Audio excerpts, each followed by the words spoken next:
Hello friends, welcome to my YouTube channel study with Maroof sir. तो दोस्तों, ये दरोगा 2023 में जो नई बहाली आने वाली है, उनमें जो परीक्षा में जो एग्ज़ाम जो भी परीक्षार्थी शामिल होंगे उन सभी के लिए जो है महत्वपूर्ण वीडियो होने वाला है। क्योंकि ये जो है आज पहला सेट हम लोग स्टार्ट कर रहे हैं नए सेट के साथ दरोगा के लिए, जो बिहार दरोगा का तैयारी करते हैं, बिहार एसआई का। तो चलिए देखते हैं, आज पहला सेट हम लोग डिस्कस करते हैं। अगर आप चैनल पर नए हैं तो पहले चैनल को सब्सक्राइब कर लें, और अगर वीडियो अच्छा लगे तो वीडियो को लाइक करना जरूर भूलें। तो चलिए, अपने हिसाब से भी आपको आंसर देना है और खुद का मूल्यांकन करना है आपको कितना आता है।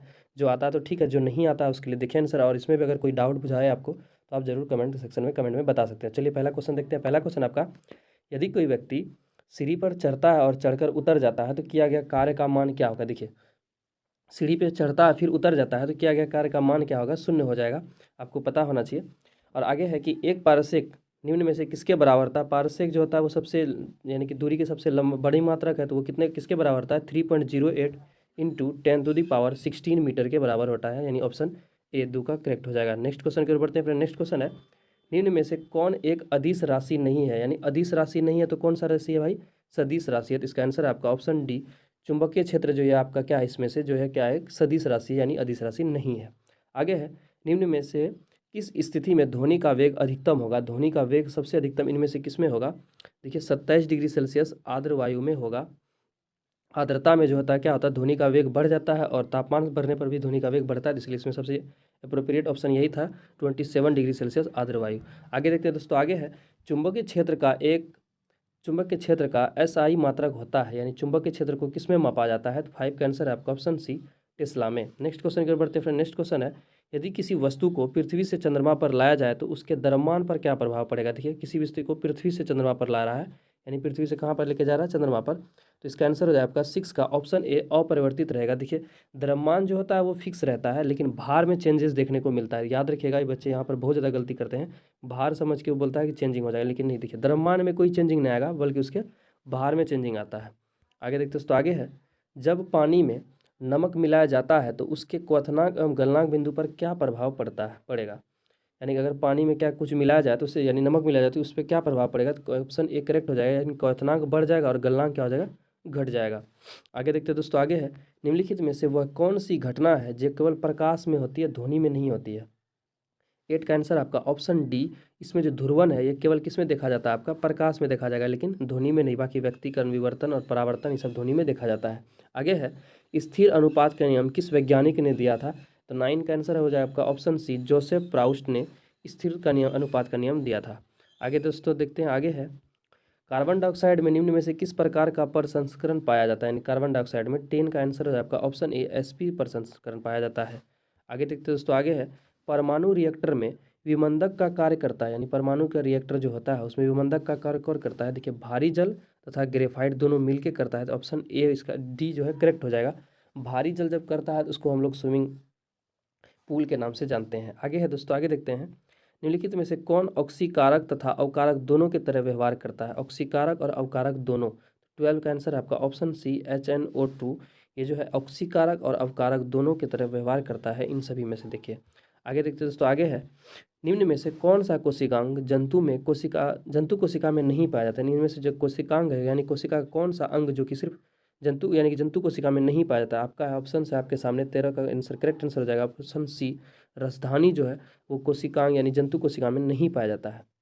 कौन सा एंजाइम वसा को वसीय अम्ल तथा ग्लिसरॉल में परिवर्तित करता है। यानी वसा को जो तोड़ता है कौन सा एंजाइम। तो 14 का आंसर आपका ऑप्शन डी, लाइपेज जो है वसा को तोड़कर वसीय अम्ल तथा ग्लिसरॉल में परिवर्तित कर देता है। आगे देखते दोस्तों। आगे है, कॉकरोच में हृदय कोष्ठों की संख्या कितनी होती है। 15 का आंसर है आपका ऑप्शन डी, 13। कॉकरोच में जो है हृदय कोष्ठों की संख्या कितनी होती है, 13 होती है। आगे देखते हैं दोस्तों। आगे है, रक्त बिंबाणु का जीवन काल होता है। रक्त बिंबाणु का जीवन काल कितना दिन का होता है। तो 16 का आंसर है आपका ऑप्शन बी, 3 से 5 दिन होता है रक्त बिंबाणु का जीवन काल। आगे देखते हैं दोस्तों। आगे है, अमीबा में किस प्रकार का अलैंगिक जनन पाया जाता है। तो 17 का आंसर आपका ऑप्शन बी, विखंडन। अमीबा में कौन सा जनन होगा, विखंडन होगा, याद रखिएगा। आगे है, हड़प्पा सभ्यता के किस स्थल से उन्नत जल प्रबंधन व्यवस्था यानी जल प्रबंधन व्यवस्था का साक्ष्य प्राप्त हुआ था। तो 18 का आंसर हो जाएगा आपका ऑप्शन बी, धोलावीरा एक ऐसा जगह था हड़प्पा में, वहाँ पर जो है जल प्रबंधन का उन्नत व्यवस्था था, यानी बहुत अच्छे तरीके से वहाँ जल का प्रबंधन था। आगे देखते हैं दोस्तों। आगे है, उत्तर मीमांसा दर्शन के प्रवर्तक कौन थे। तो 19 का आंसर है आपका ऑप्शन डी, बद्रनारायण ये जो है, और पूर्व मीमांसा का जैमिनी थे, याद रखिएगा। तो उत्तर मीमांसा का आपका क्या हो जाएगा, बद्रनारायण। आगे है, हाटक निम्न में से किस महाजनपद की राजधानी थी? हाटक। तो 20 का आंसर है आपका ऑप्शन डी, सुरसेन जो है महाजनपद की राजधानी क्या थी? हाटक थी। आगे देखते हैं दोस्तों, सॉरी ऑप्शन बी कम्बोज होगा, सॉरी इसका आंसर हो जाएगा कम्बोज जो है आपका हाटक महाजनपद की राजधानी थी। आगे देखते हैं दोस्तों, आगे है नेक्स्ट क्वेश्चन की ओर बढ़ते हैं फ्रेंड। नेक्स्ट क्वेश्चन है, निम्नलिखित में कौन एक जैव ग्रंथ नहीं है? इनमें से कौन है जो एक जैव ग्रंथ नहीं है?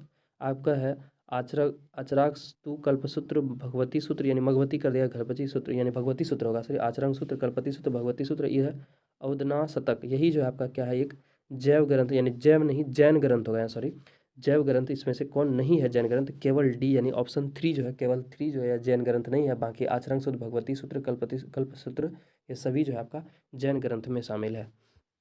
आगे है, भारत में कुषाण वंश की स्थापना किसने थी? देखिए कुषाण वंश की स्थापना जो है कुजुल कडफिसस, यानी ऑप्शन 20 का करेक्ट आंसर हो जाएगा।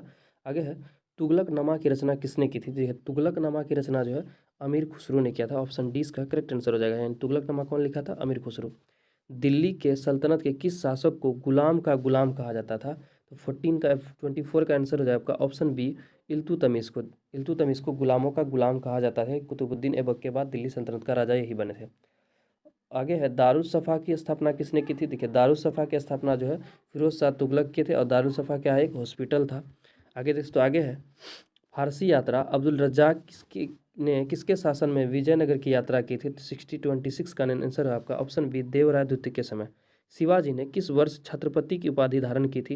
इसका आंसर है 1974 ईस्वी में छत्रपति की उपाधि धारण की थी। आगे है, किस पुर्तगाली गवर्नर ने कोचीन के जगह गोवा को पुर्तगालियों का राजधानी बनाया?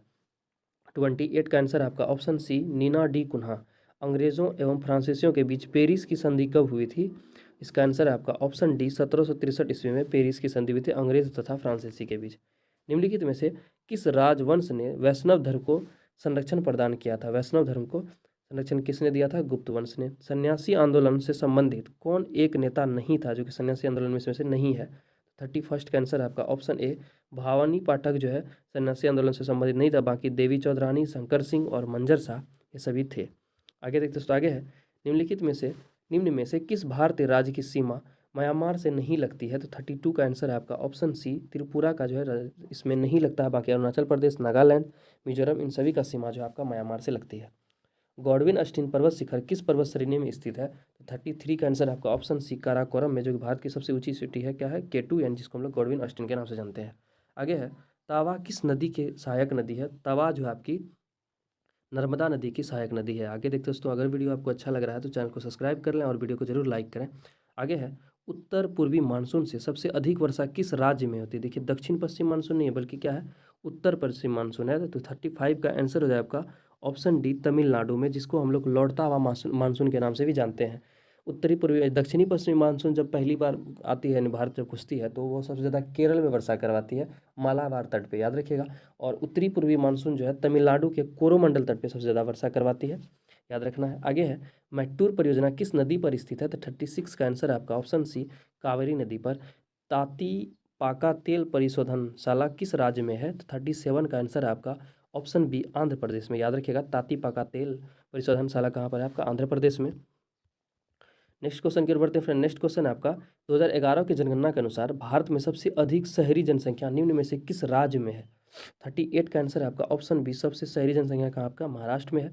भारत का सबसे बड़ा जैव मंडल आरक्षित क्षेत्र, 39 का आंसर है कच्छ कारण, याद रखिएगा कि कच्छ कारण जो है भारत का सबसे बड़ा जैव मंडल आरक्षित क्षेत्र है। आगे देखते हैं दोस्तों, आगे है, भारतीय संविधान में संशोधन की शक्ति एवं प्रक्रिया का वर्णन निम्न में से किस अनुच्छेद में है? यानी कौन से अनुच्छेद के तहत भारत के संविधान में संशोधन किया जा सकता है? तो 40 का आंसर है आपका ऑप्शन डी, अनुच्छेद 368 के तहत। और आपको कमेंट सेक्शन में आके बताना है कि भारत में जो संविधान में जो संशोधन का प्रक्रिया किसके संविधान से लिया गया है। आगे है, किस राज्य में राष्ट्रपति शासन की घोषणा की मंजूरी देने वाला प्रस्ताव संसद के दोनों सदनों द्वारा निम्न में से किस बहुमत द्वारा पारित किया जाता है? 41 का आंसर है आपका ऑप्शन ए, साधारण बहुमत द्वारा जो है किसी भी राज्य में राष्ट्रपति शासन की घोषणा की जा सकती है। आगे देखते दोस्तों, आगे है, मंत्री नियुक्ति किए जाने के संबंध में क्या सही नहीं है? यानी कि मंत्री की जो नियुक्ति किया जाता है उसमें से कौन, इसमें चारों में से कौन ऐसा है जो कि सही नहीं है? तो 42 का है। देखिए पहले ऑप्शन देख लेते हैं। कहता है, जो लोकसभा का सदस्य नहीं है मंत्री नहीं बन सकता। देखिए यही वाला तो गलत है, ऐसा कोई बात नहीं है। जो लोकसभा का सदस्य नहीं है, राज्यसभा का सदस्य है तो भी मंत्री बन सकता है, और लोकसभा और राज्यसभा का सदस्य नहीं है फिर भी 6 महीने के लिए मंत्री बना जा सकता है। आगे है, तो इसका आंसर हो जाएगा आपका ऑप्शन ए ही, यही गलत है, बाकी सब सही है। आगे देखते हैं दोस्तों, आगे है, निम्न में से कौन सुमेलित नहीं है, इनमें से किसका है जो सुमेलन सही नहीं है।